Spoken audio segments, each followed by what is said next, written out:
Thanks, Jess. Just a reminder, if you do have questions, if the audience has questions, please go ahead and type those in the Q&A box and we'll make some time to get to those. But we'll move on now to Alex. Alex, you want to take it over? Okay, so my name is Alex Lena. I work for MidState Independent Living Choices here in Stevens Point. We are one of the 8 independent living centers here in the state of Wisconsin. A little bit about my background. I am a certified occupational therapy assistant. I also did ABA therapy with youth that are on the spectrum for a few years. And now I work here. So a little bit about MidState.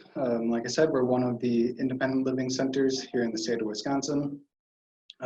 We offer core services that all independent living centers in the state and the nation offer, but we offer our services to certain counties in the state of Wisconsin. So we serve 11 counties in our state, being Adams, Florence, Forest, Langlade, Lincoln, Marathon, Oneida, Portage, Taylor, Vilas, and Wood. And those are highlighted in green on the picture on your screen.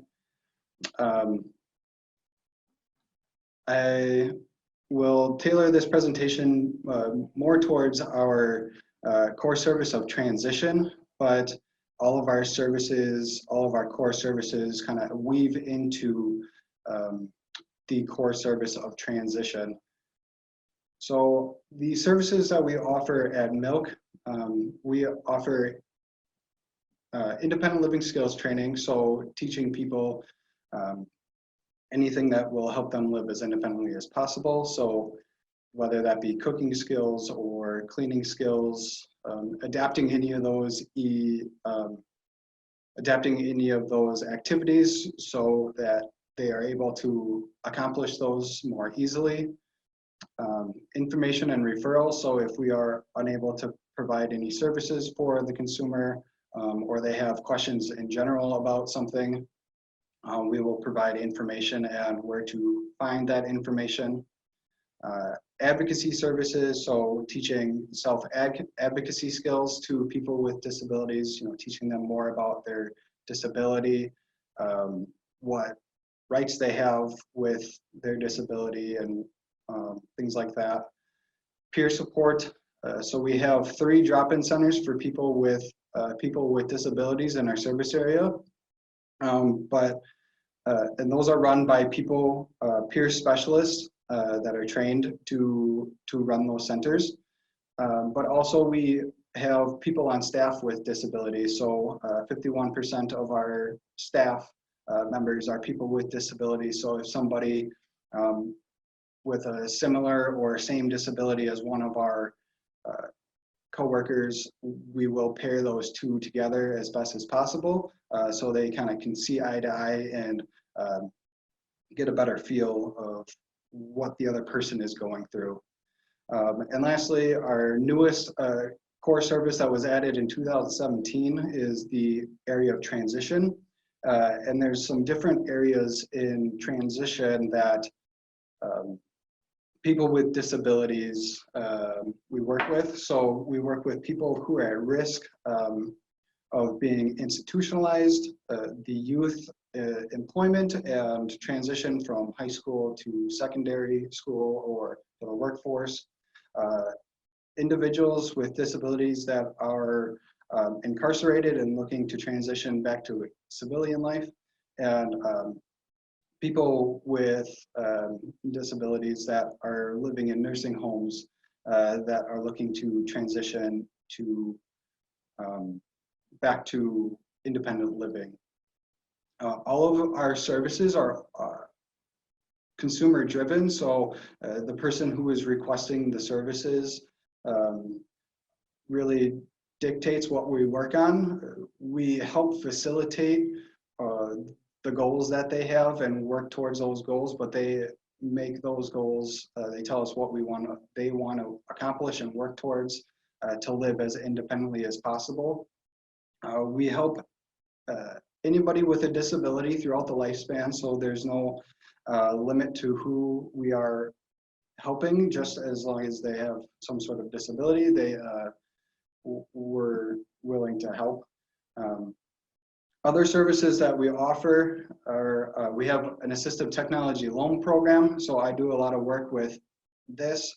We have devices ranging from adaptive phones, amplified phones, ranging to dressing aids, to wheelchairs, portable ramps, and kind of everything in between. So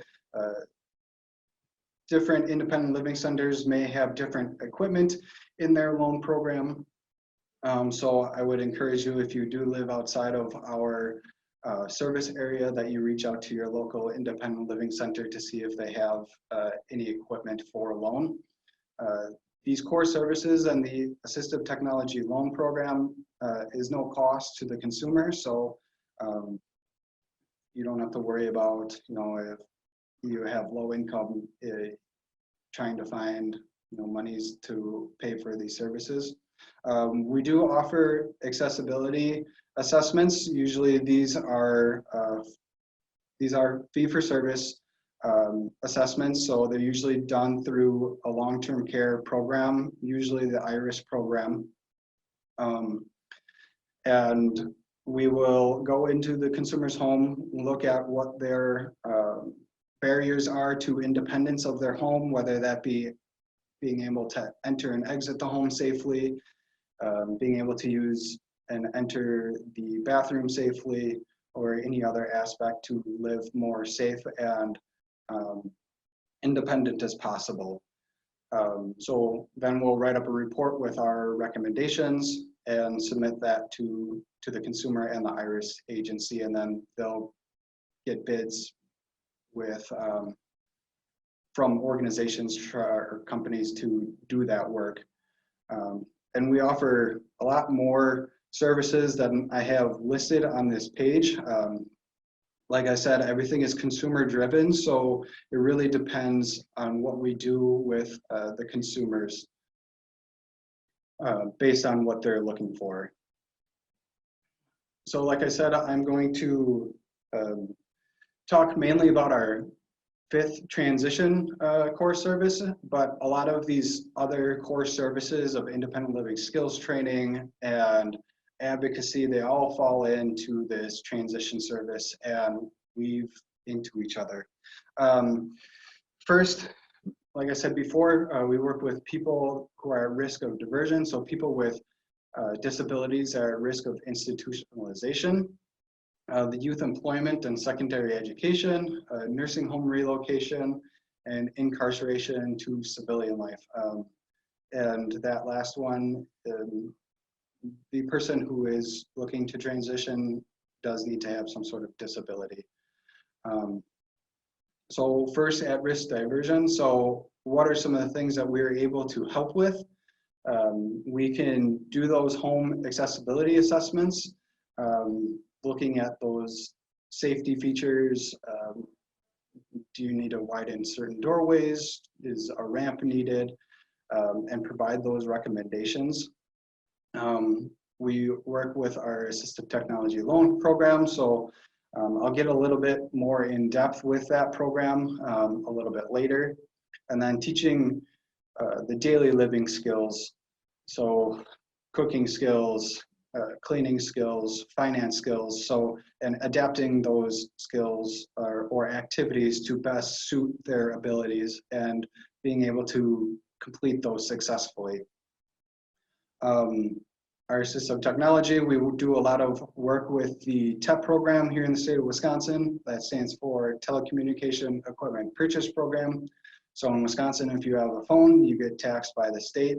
That money goes into this program, which if you have a disability or develop a disability, you can apply for this program to receive a voucher to put towards new purchasing of phone equipment. So we do a lot of work with that.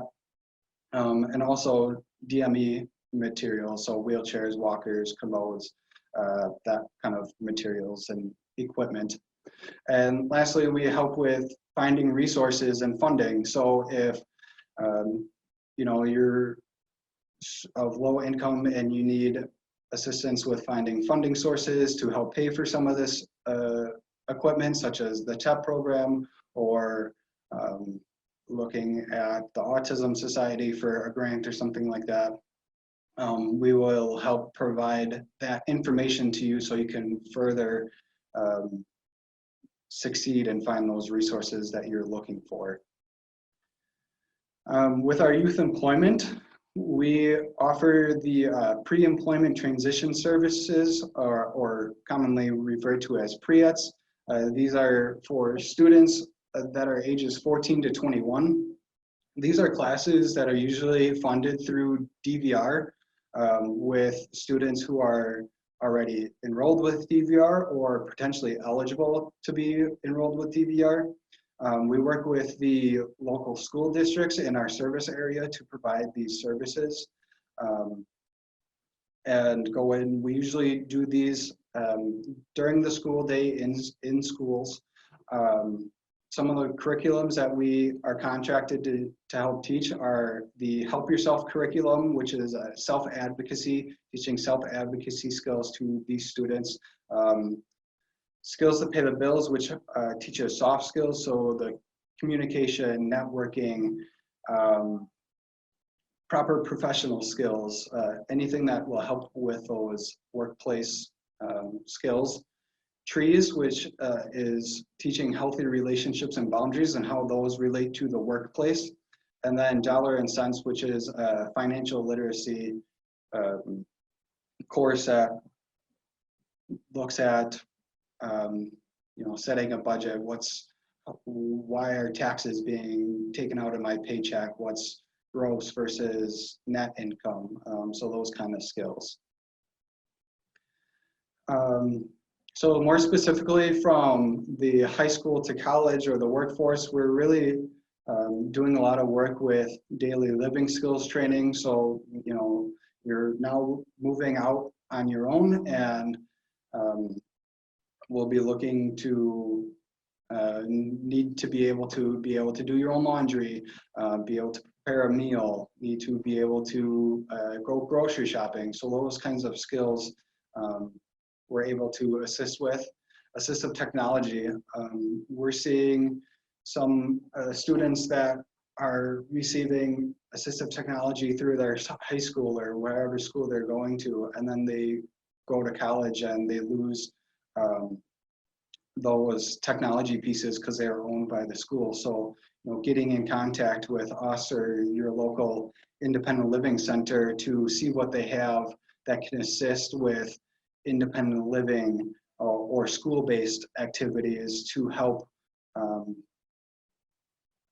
make that transition less hard or scrounge to find those devices when you get to school. You want to make sure that you're all set before you need to go and live independently.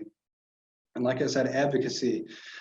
So teaching people those self-advocacy skills, needing to speak up for yourself and say, you know, I think my rights are being violated, or I need these services, and you know, maybe you need to reach out to the disability center at the school and talk with them, or something like that. So more about the loan program. These are a short-term loan program, roughly about 2 to 3 weeks. Try to cap it at 45 days at a max. We'll definitely work with you if an extension is needed. These are try before you buy, short-term accommodation loans or waiting for funding. So if you've done a home accessibility assessment and you're waiting for funding to come through and you still need a ramp, you know, we have ramps that we can provide short term. Or, you know, maybe you just got out of the hospital and you're in a you'll need to be in a wheelchair because you're non-weight bearing, or you need a dressing aid because now you're unable to put your own shoes on. and definitely a try before you buy, especially with the phone related equipment, because we don't want people going out and buying, you know, $200-300 pieces of equipment to find out that they don't work for you.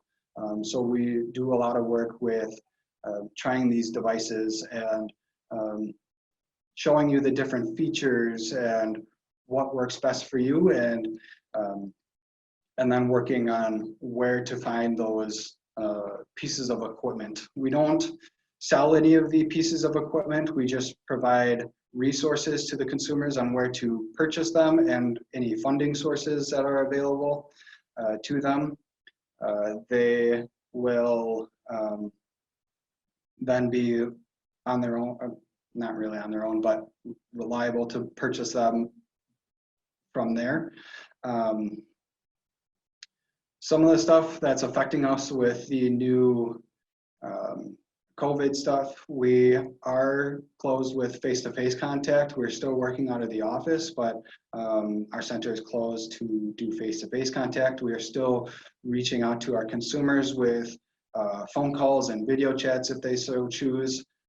We're able to provide demonstrations on any of the loan equipment that we have. So if you're interested in seeing what we have available and looking at some of the different features of the equipment, feel free to reach out to us or your local or area independent living center to see what is available to you. A common misconception that we get is people think that we have housing related to our agency, since we have independent living in our title. We don't have any housing for people to come live in, but we do assist with finding housing, whether that be affordable, safe, local housing to where you want to be. So I think that is pretty much everything that I have. If you have any further questions about anything, feel free to comment in that Q&A section. So I'll turn it back over to Shannon.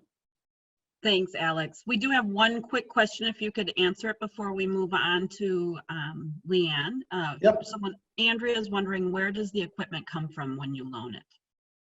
So we have it at our center. We have different funding sources that we get. So we either have the Universal Service Fund, or USF, that we get funding through to purchase the phone equipment, or we have WISTech, which is our Wisconsin Assistive Technology Program. We have funding through them to purchase equipment. So we get different funding to purchase equipment, and then we house them into our center.